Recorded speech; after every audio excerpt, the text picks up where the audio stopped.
sabiso. Sozali kamba famille to yebisa banoko ba fandi sabiso.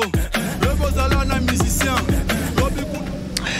Ah ouais, le talent ne manque pas au Congo. Le Congo, c'est un pays béni.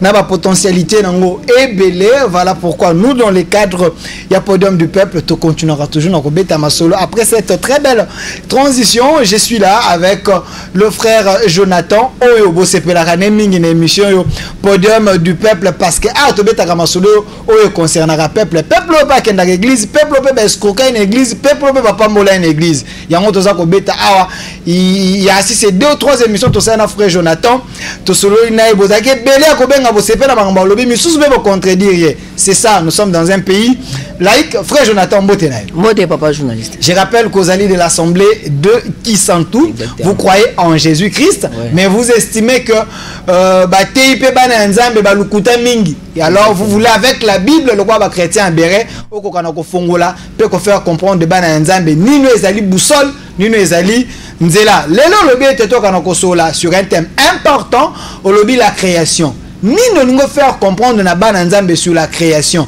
On nous la kisabiso ndenge mukile banda ndenge bakela yango intérêt nango ezali nini na tango alelo la kisabatu sur la création du moment batu bazela yamba lobiko zo passeport kende voyage kende aux États-Unis yena mambo création. OK, merci beaucoup pour la question Anna. Toujours parler sur la création parce qu'ils allaient très capital.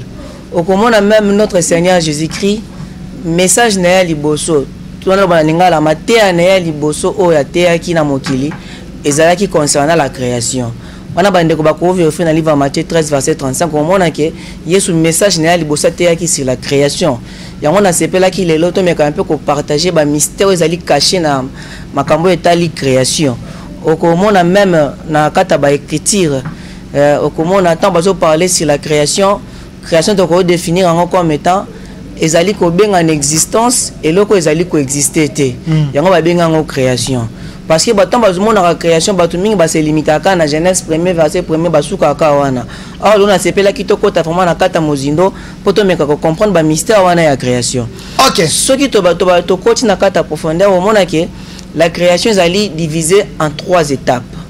Première étape à création ezali nini nzambe tanga bandi kokela ekela munaya liboso to créature ya liboso ya nzambe ezali otobengaka la parole na kozala vraiment na kata ba écriture la parole alingala tobi liloba ezali première créature ya nzambe na lobi bien nazo ki malembe création ezali divisée en 3 étapes.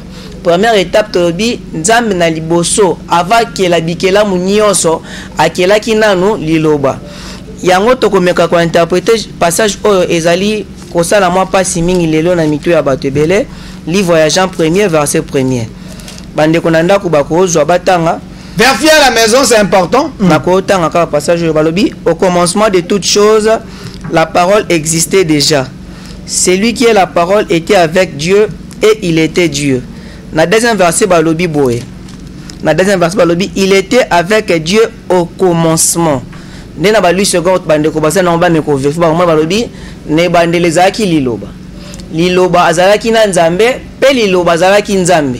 Na verset 2 à Jean 1er balobi et la parole était avec Dieu. Batu bazali ko interpréter mal passage oyo bazali ko loba liloba izaka ye wana nzambe bazo parler ka nzambe moko awa bazo parler na deux êtres bazo parler na parole qui était au commencement et puis bazo parler na Yahweh Dieu qui n'a pas de commencement. Pour nous comprendre passage oyo bien il faut te comparer on a livre Proverbe 8 verset 12,22 bande konanda kuba simba Proverbe 8 vérifiez bien à la maison to comprendre Jean 1 wana malamu boyibo koyana na filet ya mabe donc bolanda bo comprendre bo vérifier na kati ya makoma makambo azolo ba poete ezali maloba ya nzambe. Restons dans la sainte doctrine. Si vous estimez que makambo azolo ce n'est pas biblique, appelez, posez des questions, cherchez un débat pour être bon éclairer ba nzambe. Évoluez. Toyoki sikoyo na livre Proverbe parce que la jambe lobi au commencement était la parole. La parole était avec Dieu et la parole était Dieu. Dans verset 2, elle était au commencement avec Dieu. Mais curieusement, tout dans le livre Proverbe 8, verset 22, sagesse à l'obiboué. Le Seigneur m'a créé la première de ses œuvres.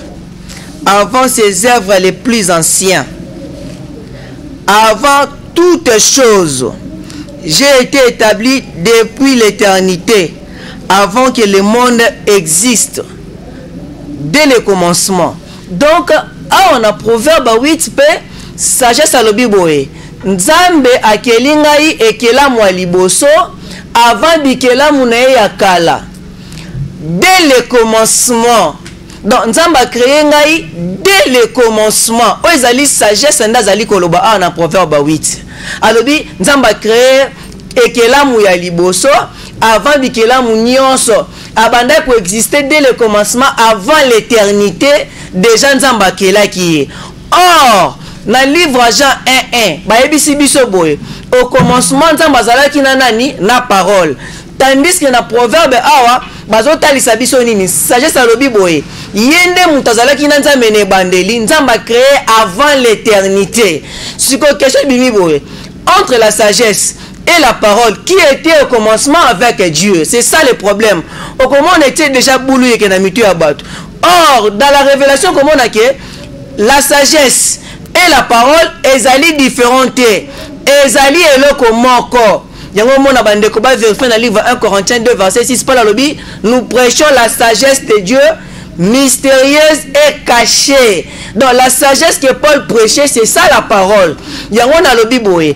Tant tozoloba sur la parole ezali première créature ya Nzambe. Ezali ekela mwa liboso o Nzambe créaki avant bikela munyoso. Yango moni apôtre Paul divinement inspiré dans le livre Colossiens bande ko ba vérifier. Vérifier à la maison. Colossiens 1er verset 15. Toyoka apôtre Paul nenga za koloba awa na livre Colossiens 1er verset 15. Alobi boye. Le Christ est l'image visible du Dieu invisible. Il est le premier-né de toute la création. Vous voyez, Balobi, Christ azali image visible du Dieu invisible. Azali premier-né de toute la création. Donc, premier créature en Nzambe ezali la parole au babengi na Colossiens awa le Christ. Donc le Christ avait deux dimensions. Dimension physique, motoloko la batonioso, dimension spirituelle zali liloba o ezaki ne bandeli na Nzambe. Siko mboko komi tuna pourquoi ozobenga siko liloba Nzambe. Bazobenga liloba Nzambe na ba écriture pourquoi? Parce que la parole a assisté à la création. Dieu a d'abord créé sa parole comme étant sa première créature. Au travers de cette parole, Nzamba utilisa qui yango nde pour créer babikela munyoso o etikali. Maintenant la parole n'est pas le Dieu créateur. La parole c'est la première créature de Dieu. Azali kolata titre Nzambe, c'est parce que nanzela na ye, Nzamba créé bikela mumususu. Yango tozali ko évoluer na lobaki création ezali divisé en trois parties. Première partie tomoni création de la parole. Dans la parole ezali créature. Mokomona lelo ezali pasi batu baza ko sangisa Nzambe na première créature na ye. Donc tolobi awa selon ba écrit même na Colossiens lobi il est l'image visible du Dieu invisible, le premier-né. Le premier-né, on nous parle déjà de la créature. Alors quand Jésus quelque part a vu Yesu azali liloba, je suis la parole. Ouais. Ok, on a le biboé. Même dans Colossiens, le Christ est l'image visible du Dieu invisible. Le premier-né de toute la création. Or, premier-né en Zambé, c'est la parole. Donc c'est Jésus. Christ a lobi azali li lobeni kolobanini. Physiquement boye. Yes azalaki premier-né. Azalaki premier-né. Mais spirituellement, tant a lobi qu'il est la parole ni kolobaboye. Jésus en lui azalaki incarnation ya parole o ezalaki ne bandelina Nzambe. Parole wana esincarnaki nde kati na Yesu. Yango zebisa batu ki avant Abraham yazalaki comment? C'était pas dans l'angle physique, mais zalaki dans l'angle spirituel kotalisake, il existait avant toute chose dans sa dimension spirituelle. C'est un peu ça. Voilà. Donc, tant que tu as sous la profondeur, on a que ce que tu as dans le livre de Job 40 verset 15, bande ko ba vérifier na ba version mutu zali na Job 40 verset 10. Na ba version mutu zali na Job 40 verset 15. Okomona bazali ko benga hippopotame balobi yenda zali première créature ya Nzambe. Or na proverbe balobi c'est la sagesse qui est la première créature. Na Job 40 verset 10 version mutu zali na 15 balobi que hippopotame da zali première créature ya Nzambe. Et embryer batute. Tant que hippopotame azali première créature ya Nzambe eli kolakisa nini? Or hippopotame azali monstre marin. Ba monstre marin na ba jour ya création Nzambe créaki bango 5e jour azali première créature te. Tant que siko hippopotame azali première créature ezali langage. Ezali kotalisa nini?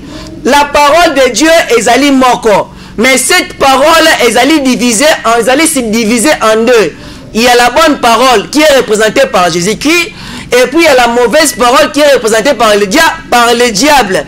Donc la bonne parole, la mauvaise parole, et s'oppose à quoi? Il y a les deux esprits de l'éternel. Donc Dieu a une seule parole. Dieu a un seul esprit, l'esprit de la parole. Maintenant cet esprit est subdivisé en deux. L'esprit bon et l'esprit négatif. Ça crée au moins les troubles. Ouais. Il faut Jonathan. Oui. Les messieurs les appellent de manière pédagogique. Okay. Nous devons aider les gens. Aux autres qui ne malèment. Si ça vous dérange, prenez les numéros là. Ouais. Appelez-nous, posez des questions, cherchez un débat. Si peut-être, bon, disons peut-être que partage pour éclairer les enfants de Dieu. Au Loba qui est à 3 dimensions. Toké malin avant de jusque là, la première étape de la création. Ok. Tolobi première étape de création. Et créature à liboson Nzamba qui est là que zalina ni liloba. Siko liloba wana ezali subdivisé en deux. Tozali na liloba malamu, tozali pe na liloba yamabe, la mauvaise parole et la bonne parole. Oh bazoloba na Job 40 verset 1er. Job 40 verset 10, passage zali na 15. Tant ba bengi hippopotame première créature de Dieu. Wana ba yotalisa la parole de Dieu na face négative. Tant que la sagesse, dans le proverbe 8, on va peut-être sa parole dans le sens positif. Il y a même des 4 points à l'obinin. Il y a des à double tranchant. Vous voyez, ils ont 4 ils ont bikisa. Ils ont bikisa n'engeni, bah on va aller croire na yango. Ils ont bon n'engeni, bah on va aller résister contre yango. On va aller côté yango na n'enga ma be parole de Dieu zawane zoboma. Yango na lobi boye. Dieu a 2 esprits. Non, pardon. Dieu a un seul esprit, l'esprit de la parole. Maintenant, cet esprit est subdivisé en deux. Il y a le mauvais esprit, la mauvaise parole, et puis il y a la bonne parole, un bon esprit. Attendez, okay. Attendez. Dans le but, il y a une seule parole. Ouais. Cette parole est subdivisée en 2 parties. La bonne parole et la mauvaise parole. Okay. Donc Dieu est le créateur de Satan. Dieu sait qu'il a créé la bonne et la mauvaise parole. C'est Dieu qui gère les deux. Amen. Je vais amen. Ezali biblique. Vous voyez. Donc le diable est envoyé par Dieu. Le diable n'est pas l'opposant de Dieu. C'est un instrument de Dieu. C'est biblique. Toujours qu'il y a une écriture. Le diable n'est pas. Mais ça devient grave. Ouais. Il y a une émission Lelo et Kozala vraiment catastrophe parce que dans le Bible, le diable n'est pas l'opposant de Dieu. Dieu n'a pas des opposants. Frère Jonathan, qui peut s'opposer à Dieu, papa? Non, il n'a pas s'opposer à Nzambe. Qui? Aidez-nous à comprendre. Vous voyez? C'est vrai que est-ce que le diable est Dieu? Le diable n'est pas l'opposant de Dieu. Dieu n'a pas des opposants. Pour tout comprendre bien, on a le Bible. Na esprit bon, na esprit mauvais, nous avons esprit na service ya Nzambe. Yango ba ndeko bazwa livre 1 Samuel verset 16. Reviens à la maison s'il vous plaît parce que awangai bon, na ko baté na bungi mais je suis dérangé. Ouais. Frère Jonathan nous dit sur ces plateaux que le diable n'est pas l'opposant de Dieu parce que le Dieu lui-même il a créé la bonne parole et la mauvaise parole. C'est lui qui gère les deux. Okay. Donc celui qui gère les deux ne peut pas. Donc mauvaise a créé et connu qu'on le ma capacité. Donc en quelque sorte, Nzambe. Évoluez papa. Ce qui est au livre 1 Samuel, on va vérifier livre 1 Samuel 16 verset 14 à 15. Non, c'est dans la Bible. Toké, le Bible. L'esprit bon de l'Éternel avait quitté Saoul et un esprit mauvais envoyé par le Seigneur lui tourmentait. Les serviteurs de Saül lui dirent: nous savons qu'un esprit envoyé par Dieu te tourmente. Il suffit de donner un ordre. Nous sommes à ta disposition. Nous trouverons quelqu'un qui sache jouer de la lyre sur toi. Lorsque l'esprit mauvais de Dieu s'abattra sur toi, les musiciens joueront et cela te soulagera. Vous voyez, l'esprit bon de l'Éternel se retira de Saoul. un mauvais esprit de l'Éternel, les tourmenté.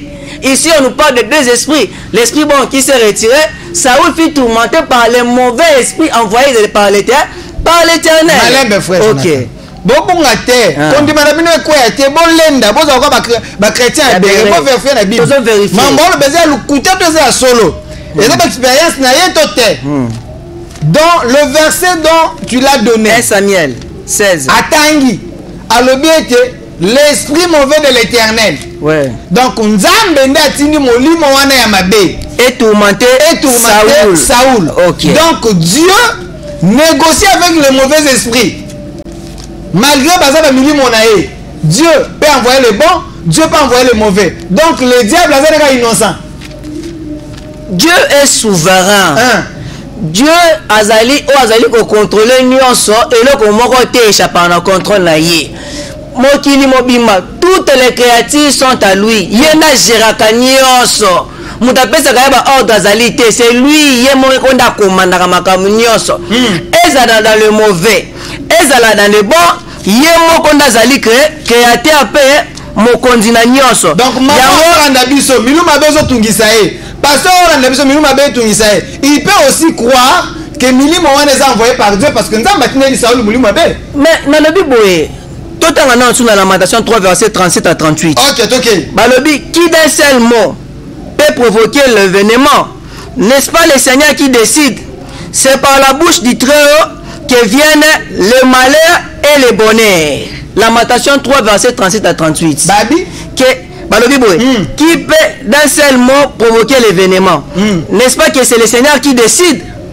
C'est par la bouche du Très-Haut que viennent le malheur et le bonheur. C'est par la bouche du Très-Haut. Donc, na monoko ya Nzambe akoki pe ko biso pe mabe ezuyo. Donc Satan nganite Nzambe ye moko achele na le diable n'est pas l'opposant de Dieu. Diable azali ko exécuter la pensée négative de l'Éternel. Na uti ko loba Dieu a deux esprits. L'esprit bon et l'esprit mauvais. Tous les deux esprits wana ezali gérés par l'Éternel lui-même. Jonathan, j'ai l'impression que c'est toi qui ne comprends pas. OK. Parce que Bible ozana wana, il faut être inspiré pour comprendre cette parole. Ouais. Dieu a mis devant l'homme deux chemins. Qui a mis? Dieu. Ok, merci. A mis devant l'homme deux chemins. D'accord. Le bon et le mauvais. Ouais. Mais il conseille à l'homme. Attendez. Ouais. Il conseille à l'homme de suivre les bons. Ok. Alors, si l'homme tombe dans les mauvais, où est le problème de Dieu? Merci. Tu peux sa partie des malam au compléter un coup. Nani nde atie mabe na malam. C'est ça le problème. Nzambe na lobi bongoti. Ngai ne nzambe. Ngai mutu na tie mabe na malamu. Ngai nzambe ne mutu na tie yango. Mais ngai na lobi te ke batu basala mabe te. Nazo talisa nde source, origine. Muta sali yango, créateur na yango. Eza l'esprit wana mauvais, oto bengi mauvaise parole. Eza l'esprit wana malamu, oto bengi bonne parole. Source na ezali nani? Ezali nzambe. Mais nzamba tindi biso te sala mabe. Biso totalisa nde source parce que tu parler sur la création. Donc début ya makambo nyonso ezali nzambe ye moko nde créateur. Yango na lobi que Dieu n'azali auteur. Na esprit mauvais, na esprit bon c'est l'Éternel lui-même. Bande ko ba veut livre Isaïe 45 verset 7 nzamba lobi ngane muna créer malheur, ngabe mutu na créer bonheur, ngane muna créer adversité, ngabe muna pesi prospérité. Donc tout c'est l'Éternel qui réalise cela. Mais nzamba lobi na biso nini? Na te mabela malamu, bo pona malamu, na go sala mabete. Ce problème ezali source nani ne créateur na yango. C'est ça le problème tous allons place wana. Donc première partie la création ezali création de la parole. De la parole ezali première créature en Nzambe. Cette parole ezali subdivisée en deux parties. Si vous avez la deuxième partie la création, parce que tout qui m'a deuxième partie la création, on ne peut pas retenir nini. Au comment que la Bible tu as na deux commencements. Tu as na commencement à Genèse 1er verset 1er, na commencement au ya Jean 1:1. Na Genèse 1er verset 1er, bazo parler na commencement des choses visibles. Tandis que na Jean 1:1, bazo parler na commencement des choses invisibles. Donc la création est divisée en trois étapes. Première étape, création en parole. Deuxième étape, c'est création de choses invisibles. Troisième étape, c'est création de choses visibles. Si on suit le livre Colossiens, premier verset 15, comment on a balobini. le Christ est l'image visible du Dieu invisible, le premier-né de toute la création, car en lui ont été créées les choses invisibles et les choses visibles. Donc les choses visibles, invisibles, et une deuxième position à la création. Il y a dans le livre Job 38, verset 4 à 7, nous avons tout dans Job Boué. Ozala qui va pitonga na bandako kila mukili. Tant na bandako tia pierre angile o esi mukili. Tant na bandako pesa en forme. Les étoiles du matin poussaient les cris de joie, chantaient des chants d'allégresse. Donc tant nous avons ko sala mukili oh na Genèse 1er verset 1er, les anges bazalaki wana bazosala nini bazobeta maboko bazokumisa nzambe na bamerveille oyo bandaki komona nenza bandaki kokrea mokili yango nalobi boye. La deuxième partie oyo ezali ya création ezali créature bacréature invisible, exemple le trône, les anges, les esprits bango nde baye kozwa deuxième position. Soki topousa no komona ke na création bajour la création na bajour ya biso bato ezali différent. Okomona même âge o apesa mokili pa ba chercheur okomona ke bazali kati na kobunga tokei na livre Genèse 1er tomeka ko vérifier livre Genèse 1er. Chers téléspectateurs, bandeko batanga ne soyez pas blessés, ouais, mais vérifiez dans les écritures comme les chrétiens de Béret. Ok, okomona nini bajour na biso bato bandaka matin soir premier jour mokomona ke bajour ya création et bandeko bandande na soir et suki na matin bandeko ba vérifier na livre Genèse 1er verset 5,8 okomona ke bajour ya création so banda na soir et zo sukane na matin. Okomona nzambe pa na un jour n'importe quel hôtel ça lui égale 1000 ans, tandis que pa na biso un jour égale 24 heures. Donc bajour ya création ezali ndenge moko te na bajour na biso ya bato babiso na biso normal. Okomona na livre Genèse 1er verset 14, 4e jour nzambe ko créer ba liminaire a pousser en premier na mokili biso de bandis ko compter bajour na biso, alors que nzambe déjà na Genèse 1er verset 3 a manière de compter premier jour na ye oyo bana na soir et ça sila na matin. Troisième étape de création, c'est créature, créature vivant, créature physique. Donc, troisième étape de création, c'est création, créature physique. Donc, Genèse 1 et Onyonso, il y a une classation, on a troisième position. Il y a un message, on a un poste, on a ensemble sur la création. Donc, la création est divisée en trois parties. Première partie, c'est la création à l'Iloba. Liloba ezali nzambe yawe te, liloba ezali premier créature ya nzambe.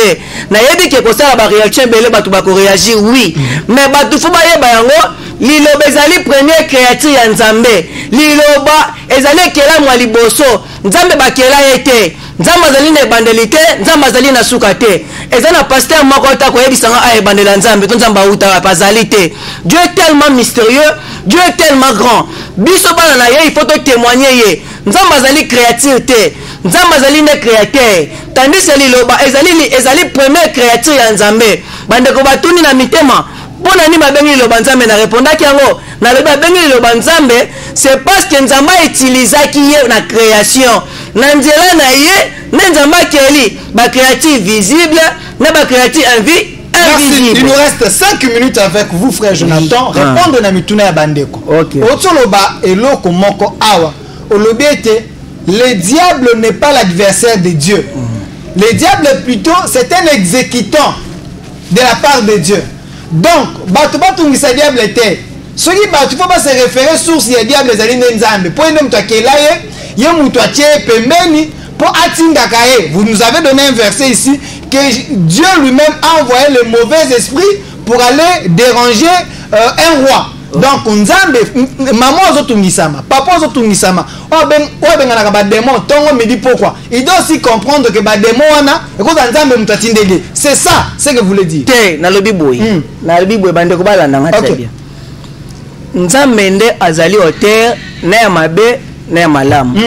Tolobi parole à malamu ezali représentée par Jésus-Christ. Mauvaise parole ezali représentée par le diable. Maintenant la lumière et les ténèbres, bangonde bazali en opposition. Lumière tout le monde a Christ, les ténèbres tout le monde le diable. Bangomi balé des esprits des ali ko sala nini ko s'opposer. biso bana ya lumière tozali s'opposer na nani na ba fils de ténèbres. Nzambe azali créateur oui, atie biso na bituma entre biso bana lumière na bana ténèbres, relation ezali te. Tozali s'opposer, mais source créateur o ba trouva retenir. Créateur mabe na malamu ezali Nzambe ye moko. Siko le même Dieu alobi na ti mabe na malamu pour na malamu. C'est le même Dieu n'atindi biso san to chasser les esprits mauvais. Bien que vous pas na ye ma pesi biso autorité wana. Bon chasser yango, bon marcher sur les esprits mauvais. Apesi biso pouvoir wana ya kobengana yango. Ezali ya Nzambe. Ye moko penza mena pesi biso pouvoir wana ya kobengana milimo wana ya mabe. Na lobi te to soutenir milimo mabe tie, na lobi bongo te. Biso bana ya lumière, to aline na opposition avec les fils de la paix, les fils de la perdition, les fils des ténèbres. Mais ezala mabe.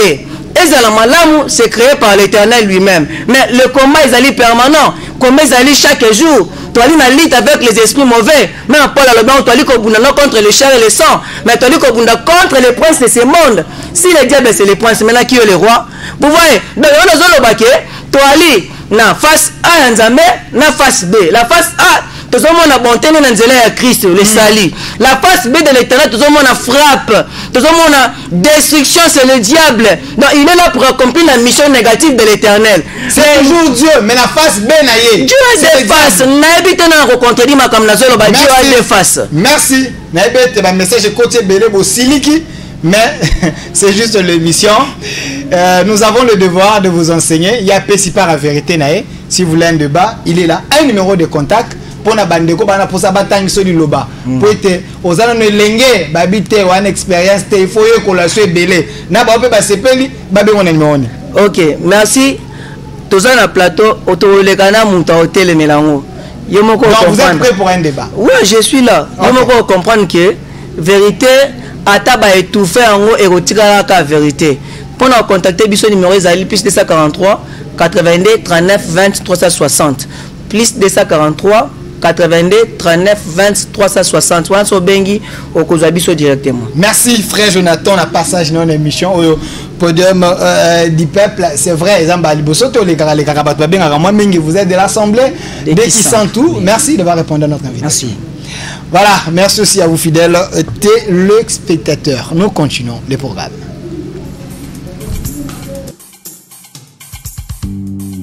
Émission étape par étape, tous au côté bobé na moto ya actualité. Oui, ezali belé bona kobi na pouvoir mais na go boka moto. Et l'ambone ezaka symbole des personnalités intègres que nous avons en République démocratique du Congo. C'est Kabila qui aurait tué ce pays. Vous comprenez les gens qui ne comprennent pas l'histoire. Alternance c'est ça cadeau des trucs cadeaux ezaki en ça là. Ba nous va pas ça. Et l'ingika ezali oza moto ya PPD, oza moto ya parti. Il pèse MNC. Ngaza moto ya MDECO. Félix prend les pouvoirs. Voilà l'homme qui vient avec la vision. Justice et non. Merci, un grand merci aussi à vous fidèles au téléspectateurs belé à Kolanda Bisso. Voilà. Audio 2.